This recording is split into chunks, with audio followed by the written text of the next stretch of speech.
Good morning, party people. This your man Griff. Y'all know what I'm doing. Getting my apple fritters. Went ahead on and cleaned them out. Went to a different Dunkin' Donuts this morning. I might be hitting them up because their apple fritters feel just from the touch of them. Yeah, I know I'm getting a little technical. Just feel fresher. So, oh yeah, that's good. So I got them at a good time. So they had 4 left, so I went on to snatch them 4 up. Oh, there it is. Got my water. Yeah, check this out, y'all. I learned something real interesting watching my son do his signings. Now, after 4 years of, doing this, I've been in my 4th year, almost 4.5 years. I had never watched another person do a signing. I've only heard the results of people saying what they did in the signing, and I'm trying to visualize what's going on, trying to understand why they made the mistakes that they made, because some of the things that people are saying I never did.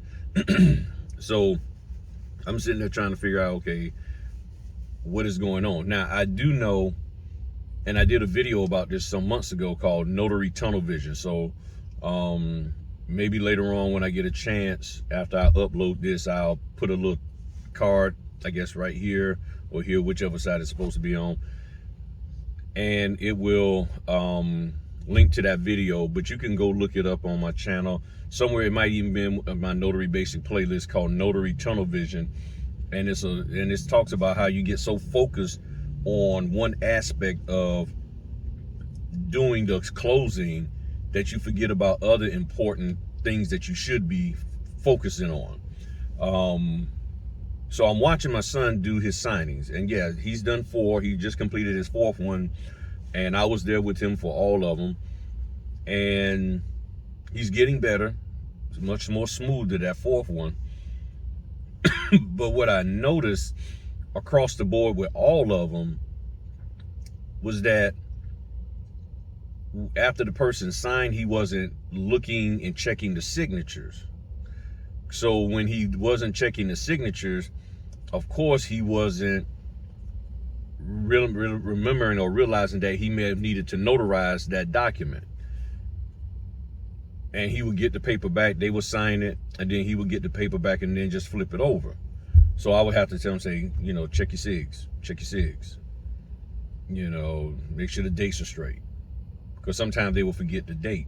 So I would look at the paper after he laid it down. I look, because even though I'm talking and I'm watching him, I'm also watching them, and sometimes I can just tell by the hand stroke that they didn't date, because it's like, okay, I watch the hand stroke, and then normally it's like, then they go over here to date, and then I don't see that, and I'm like, okay, they guess it. Oh, I said they need to date it. So I noticed that he was doing that, and what's happening is that I can see where he was focused on just making sure that everybody understood where to sign, which was great. So he always showed me, okay, you sign here, you sign there. He would give them the title of the document, and you sign here. Sometimes he would forget to give them the title of the document. I said, make sure you let them know what the document is. And y'all know I always say, right now I'm not trying to have him break down and explain what the document is, just the title, and then you sign here, especially on documents where the name is, it just says borrower. So he's doing that good. He's getting good at doing that.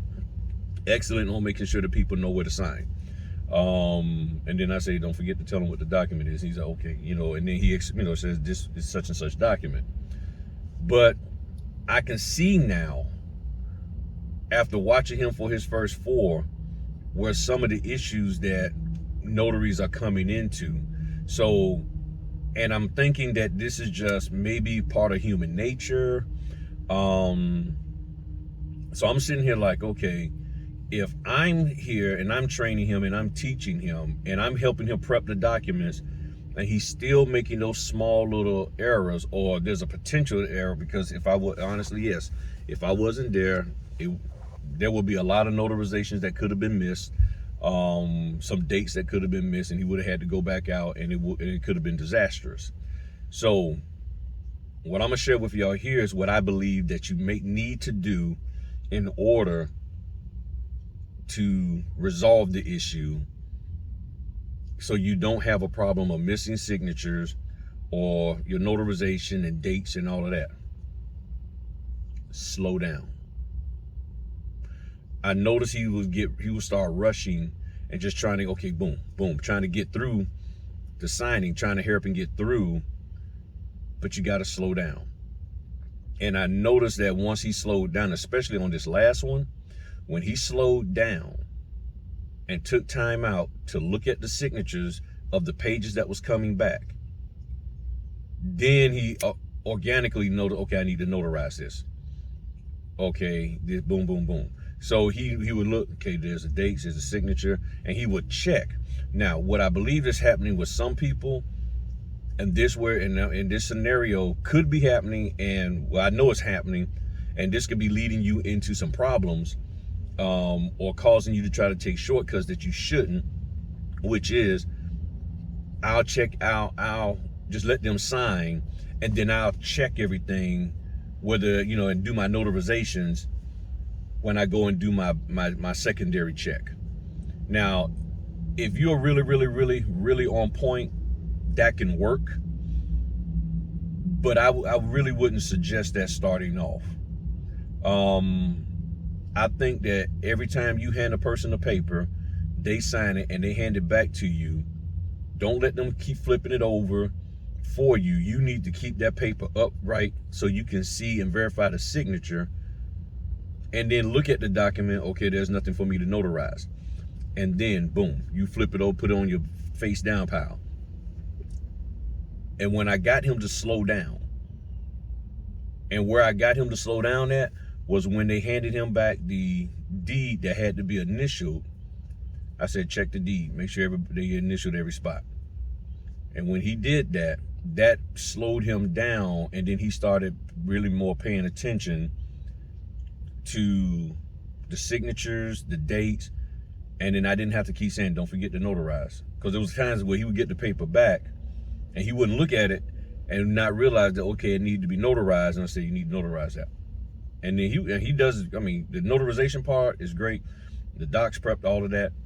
But if you don't look at the documents when it comes back to you, that's how you miss notarizations. That's how you miss signatures and dates. And you can't rely on your ability to say, oh, well, when I go and re-look at it, for my secondary check, that's when I catch everything that I might have missed. I'm telling you, starting off, that might not be the best thing for you to do. I think you really need to hand them the document, they sign and date, if it's a date required, and then they hand it back to you, and you look to see if they've actually done that. Then you flip it over. And when you look at it, if you don't see a notarization for, certificate, then you don't have to worry about notarizing it. Now, one of the mistakes that he was leaning toward making was on certain documents you have to sign, like some of the ID verifications forms. You will sign, because there's one, depending on which company, where they sign, you fill in all their information, then you sign it as the notary, and then they initial at the bottom. Well, he was like, I notarized, and I was like, and see, what he was looking at was, because I signed it, I need to notarize, which I'm thinking that is an organic thing that is happening with notaries. That's why I said a long time ago, you don't stamp everywhere you sign, you stamp everywhere you notarize. So in order for you to understand that concept of I stamp everywhere I notarize, you need to understand what a notarization is and a notarial acknowledgement or jurat is. If you understand that, then you will be okay. Because when you see an area and you see that, oh, this is a notarial acknowledgement area, then you need to notarize that as well, and stamp it and everything. Just because you had to sign a document does not mean you notarize it, even if they initial it, but there's no notarial area there. You get what I'm saying? There's no notarial area, therefore you don't need to notarize it. So he hasn't notarized documents that he shouldn't have notarized, anything of that nature. And I'm not like hawking over him on every little thing. I'm just sitting back watching, and if I catch something, I'll say check that. And I'm trying to get him in the habit of checking it right then and there, not waiting. So waiting to the end, if you try to wait after everybody signed everything, there's the potential of you still missing stuff, because if all of a sudden you get rushed, they're like, okay, we got to go, or they took a long time and you're running late for your next assignment, and then you just grab the documents and go say, oh, I'll check it later and all that kind of stuff, but you didn't check during the signing, you could end up having to go back to get signatures. So if you're doing a 7 o'clock signing with them, you have an 8:30 or 9 o'clock, and then later on, you all of a sudden you realize, oh man, they missed 5 signatures and 3 dates. Now, and then you working a W-2, now you got to go back and try to take time out to go back and catch them. That could be that you don't want that, and especially if you're supposed to be dropping the docs for next day shipping. So it was in the evening, say Monday evening, but the only time you can catch back up with the signers is the Tuesday evening, which is after the drop. Now your documents are going to be a day late. You see what I'm saying? So you need to check the stuff double check it afterwards, because also people will say, well, I'll check it later and I'll notarize it later. No, you don't notarize it later, you notarize it there. Because I keep seeing people in FedExes and UPSs notarizing documents, and you're not supposed to be doing that.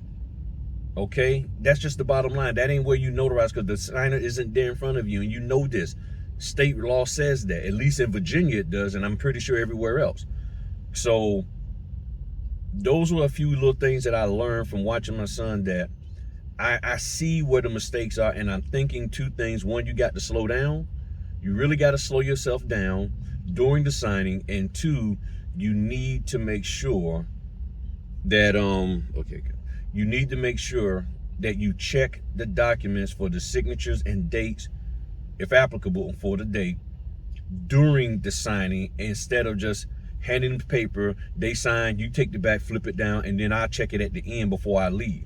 You can do all of that, but you still need to look at the stuff during the signing. I watch during the signing. I'm paying attention. I'm watching them. I mean, look, I literally, this is just my way I do things. I watch how they're signing, and I sort of remember, okay, I remember the way they stroke the pen, and just the method that they sign at the rate. If I know somebody does,